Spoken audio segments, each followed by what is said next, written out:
नमस्कार। ग्रहों की गोचरीय स्थिति पर रेगुलर वीडियो पाने के लिए साप्ताहिक राशिफल, मासिक राशिफल, त्रैमासिक राशिफल और ग्रहों के बाकी गोचर पर भी रेगुलर अपडेट्स पाने के लिए, जिसके हिसाब से आप अपने जीवन में थोड़ी गाइडेंस प्राप्त कर सकें, इसके लिए मेरे चैनल को अवश्य सब्सक्राइब करें। जिन लोगों ने सब्सक्राइब कर रखा है वो ऑल ये जो नोटिफिकेशन सेटिंग होती है इसको क्लिक करें, क्योंकि कभी कभी कुछ लोग बोलते हैं उनको नोटिफिकेशन नहीं मिलती। आशा करता हूँ चैनल को सब्सक्राइब करेंगे और रेगुलर वीडियोस अवश्य आप देखेंगे। नमस्कार। ओम गणेशाय नमः। ओम नमः शिवाय। मैं निखिल ज्योतिषाचार्य आप सभी का मेरे चैनल पर पुनः स्वागत करता हूँ। आशा करता हूँ कि आप सभी स्वस्थ होंगे। महादेव की कृपा आप सभी पर सदा बनी रहे। ये वीडियो कन्या यानी कि वर्गों के लिए बहुत विशेष है, क्योंकि वीडियो है शुक्र देवता के राशि परिवर्तन के बारे में। शुक्र महाराज राशि बदल रहे हैं। कब बदल रहे हैं? 2 मार्च को बदल रहे हैं। कहाँ आ रहे हैं? 7वें भाव में आ रहे हैं। कब तक रहेंगे? 26 मार्च तक रहेंगे।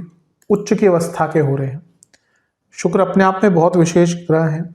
ऐश्वर्य, लग्जरीज, भोग, कला, कलात्मक चीज़ें, क्रिएटिविटी, सौंदर्य, तंत्र, कई प्रकार की साधनाएं, कई प्रकार के शास्त्र, आकर्षण, बहुत चीज़ों का कारकत्व शुक्र के पास है। तो जब उनकी राशि बदलती है तो चीज़ें बहुत प्रभावित होती हैं। और जब शुक्र का गोचर यहाँ पे हो रहा है तो उनके साथ शनि भी बैठे हैं। शुक्र शनि की जोड़ी साल में एक बार बन जाती है। शुक्र साल में एक बार उच्च के भी होते हैं, लेकिन ऐसी अवस्था की जब शुक्र उच्च के हैं और वो शनि के साथ हैं, ऐसा बहुत सालों में होता है। जब होता है एक बार तो 2-2.5 साल तक या 2-3 साल तक कंटिन्यू होता है। जैसे पिछले साल भी हुआ था, इस साल भी हो रहा है, अगले साल भी होगा। लेकिन उसके बाद वो 27-28 साल बाद होगा कि शुक्र उच्च के हैं और शनि मीन में है। तो ये जो एक योग है ये कभी कभी कुछ लॉन्ग टर्म अपॉर्चुनिटीज भी दे जाता है। शनि शुक्र कभी कभी बहुत लॉन्ग टर्म अपॉर्चुनिटीज देते हैं अपनी युति के अंदर। तो यहाँ पे ये चीज़ें बहुत सुखद अनुभव आपके लिए देती हुई दिख रही हैं, और यही सब हम विवेचना करेंगे इस वीडियो में कि क्या क्या हो सकता है। वीडियो को हमेशा की तरह उपयोगी बनाने के लिए आपके लिए मैंने इसको पॉजिटिव, नेगेटिव और कुछ उपायों के खंड में बांटा है। लग्न राशि या चंद्र राशि यदि कन्या है, दोनों ही देख सकते हैं। अलग अलग राशि पर नहीं बन सकते। जहां से सूट रिलेट ज्यादा करता है वहां से देखिए। व्यक्तिगत तौर पे मेरा मानना है लग्न से देखेंगे तो अच्छा, इनकेस नहीं पता है तो चंद्र राशि से भी इसको देख सकते हैं। शुरू करते हैं पॉजिटिव्स के साथ। शुक्र उच्च के हो रहे हैं और उनकी दृष्टि लग्न पर होगी। ये अपने आप में श्रेष्ठता दिखाता है। लग्जरीज, धन, इन सब में तो वृद्धि होगी, लेकिन ये दिखाता है कि कोई आपकी प्रॉब्लम चल रही थी, रिसेंट कोई प्रॉब्लम चल रही थी या कोई लॉन्ग टर्म भी चल रही थी, उससे निकलने का, उसको सुलझाने का एक मौका आपको मिलेगा। शुक्र का सप्तम में आना ही विवाह का योग बनाता है, और यहाँ पे तो वो उच्च के हो रहे हैं, यानी कि उनकी प्रोबेबिलिटी टू गिव मैरिज बहुत ज़्यादा है। तो अगर आप उस प्रोसेस में है कि जहाँ पे बातचीत चल रही है या रिश्ता ढूंढ रहे हैं, तो बहुत अच्छा टाइम है। सप्तम में उच्च के हो रहे हैं। कोई भी ग्रह अगर उच्च का होता है उसको बहुत स्थान बल, उसको एक स्थान बल मिल जाता है। बल कई प्रकार के हैं। षडबल है, वैसे तो षडबल एक कैटेगरी है, फिर विंशोपक बल है, और भी अष्टक वर्ग बल में भी बल होता है। तो ऐसे अलग अलग कैटेगरीज हैं, उनका अलग अलग यूज है। तो षडबल में ऐसे ग्रह जो उच्च का हो रहा है उसको स्थान बल मिलता है, तो वो स्थान भी बली हो जाता है। मैं ये कभी नहीं कहता कि एक उच्च का ग्रह केवल अच्छा ही होगा और एक नीच का ग्रह बुरा ही होगा। मैं हर बार इस चीज को क्लियर करता हूँ, लेकिन स्थान बल मिलता है। तो सप्तम को स्थान बल मिलना यानी कि बिजनेस में लाभ और रिकॉग्निशन, पॉपुलैरिटी, नाम बनना, पहचान बनना, सडन रिकॉग्निशन, सडन फेम, ये सब प्राप्त हो सकता है। सप्तम में जब शुक्र आते हैं, और ऑब्वियसली आपके लिए उच्च के ही होंगे हमेशा, तो ये बैलेंस भी लाता है जीवन में। एक जो बैलेंस आप मिस कर रहे थे ना पिछले कुछ दिनों से, वापस आएगा। आपकी प्रायोरिटीज चेंज होंगी। भाग्येश उच्च के हो गए हैं, यानी कि भाग्य का साथ मिलेगा। धनेश उच्च के हो गए हैं, यानी कि धन कमाने के, इन्वेस्ट करने के, धन से संबंधित नए नए मौके मिलेंगे। धन के स्थान के स्वामी उच्च के हो रहे हैं, यानी कि वाणी में प्रभाव बढ़ेगा, और क्योंकि शनि के साथ है तो और भी इसकी प्रबलता बढ़ती है। वाणी में प्रभाव बढ़ता है, और क्योंकि नवम के स्वामी उच्च के हो रहे हैं और वो धर्म का भाव है, तो धार्मिक चीजों में आपको इन्वॉल्व होने का मौका भी मिलेगा। इवन जो हायर स्टडीज करते हैं बच्चे, उनके लिए बहुत अच्छा है। दूसरे घर के स्वामी और नवम के स्वामी उच्च के हो रहे हैं सप्तम भाव में। धन स्थान है दूसरा भाव, नवम भाव है लक्ष्मी स्थान, और सप्तम में उच्च के शुक्र, यानी कि बिजनेस में तो बहुत पैसा आएगा ही, लेकिन आपके पति या पत्नी अगर आप मैरिड हैं तो उनको भी बहुत बड़े धन का लाभ यहाँ पर प्राप्त होगा। लक्ष्मी भाव के स्वामी शनि और एक और लक्ष्मी भाव के स्वामी शुक्र, तो दो लक्ष्मी भावों का मिलन हो रहा है सप्तम में। ये अपने आप में दिखा रहा है कि आपको बहुत शुभता रहेगी आपके लिए, और क्रिएटिविटी तो अलग ही लेवल पर है। ये तो सौभाग्य योग एक तरह से बन रहा है आपका, क्रिएटिविटी बहुत अच्छी रहेगी।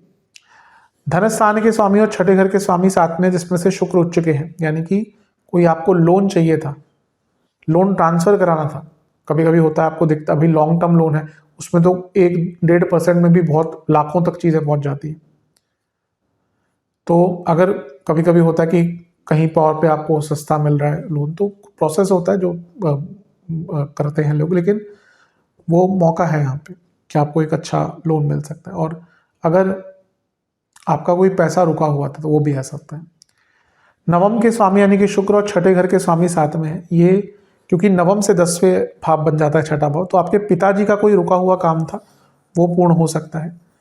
पंचम के स्वामी और शुक्र और सप्तम भाव, पंचम शनि, सप्तम और शुक्र, जो लोग रिलेशनशिप में हैं और मैरिज की तरफ बढ़ना चाहते हैं उनके लिए ये गोचर बहुत अच्छा है।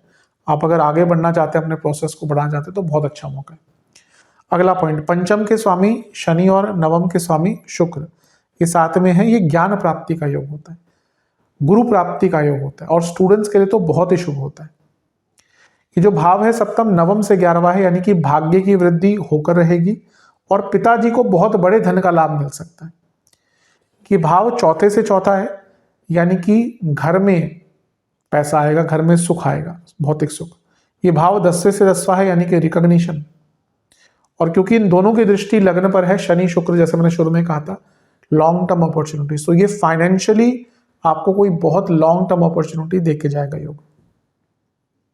और शुक्र की खासियत होती है कि अपने से दूसरे भाव को बली करते हैं, इसीलिए जब अष्टम भाव आपका बली हो रहा है तो आपको बहुत कुछ सीखने का, साधनाएं करने का और कुछ बेटर ट्रांसफॉर्मेशन, पॉजिटिव ट्रांसफॉर्मेशन का मौका भी मिल सकता है। तो ये सारी अच्छी चीजें हैं। अब थोड़ा नेगेटिव साइड पर भी चलते हैं, नेगेटिव्स की बात कर लेते हैं। थोड़ी अगर दशा अंतशा खराब है तो झूठे आरोप लग सकते हैं यहाँ पे। डाइवोर्स, अगर जिनकी मैरिड लाइफ में बहुत प्रॉब्लम चल रही है, इसको समझिए, मैंने विवाह का योग बताया, विवाहिक लाइफ के बारे में वहां पर नहीं बताया था पॉजिटिव्स में, क्योंकि यहाँ पे सप्तम से 12वें के स्वामी शनि हैं और यहाँ पे शुक्र भी है, कारक भी है, भाव भी है। तो जिनका वो प्रोसेस चल रहा था या फिर जो प्रॉब्लम बहुत चल रही थी वो डाइवोर्स की तरफ जा सकते हैं। मैरिड लाइफ में ध्यान भटकेगा, मैरिड लाइफ में डिटैचमेंट होगा, लव लाइफ में डिटैचमेंट हो सकता है। ठीक है, जिनका सब कुछ ठीक है वो मैरिज की तरफ बढ़ सकते हैं, पर अदरवाइज कुछ लोगों का लव लाइफ में डिटैचमेंट की प्रॉब्लम होगी। ऑफिस में षड्यंत्र रचा जाएगा, आप देख लीजिएगा, जिनकी दशा थोड़ी खराब चल रही है ऑफिस में आपके खिलाफ षड्यंत्र रचा जाएगा। दूसरे भाव के स्वामी शनि यहाँ पे हैं, तो वाणी में कड़वाहट, स्पेशली पर्सनल लाइफ में। प्रभाव अलग चीज है, लेकिन कभी कभी कड़वाहट भी साथ में आ जाती है। फादर से मतभेद हो सकते हैं यहाँ पे, क्योंकि ये जो शनि है ये शुक्र के प्रभाव में नवम भाव को देख रहे हैं और नवम भाव के स्वामी खुद शुक्र हैं, तो फादर से मतभेद, जेलसी आपके विरुद्ध बहुत होगी, फालतू के खर्चे आप करेंगे क्योंकि शुक्र लग्न को देख रहे हैं, और छठे घर के स्वामी यहाँ पे हैं तो एनिमीज आपके बहुत एक्टिव रहेंगे, स्पेशली आपकी गुडविल को खराब करने का प्रयास होगा। पंचम के स्वामी यहाँ पे शनि उच्च के शुक्र के साथ हैं, तो ओवर थिंकिंग बहुत बढ़ेगी। सेहत की बात करें तो gall bladder, kidney, stomach, liver, hormones, eyes और इंटेस्टाइन, ये सब जो एरियाज हैं इसमें प्रॉब्लम हो सकती है। उपाय की बात करते हैं, आपको दुर्गा जी को 2 घी के दिए अर्पण करके ओम महामतिये नमः मंत्र का 108 बार जाप करना है। दही, चीनी और चावल मिलाकर भोग लगाना है माता को। मीठा पान और गुड़ का भोग भी लगाना है, और किसी भी दुर्गा जी के मंदिर में कुछ दुर्गा चालीसा की पुस्तकें और दक्षिणा का दान करना है।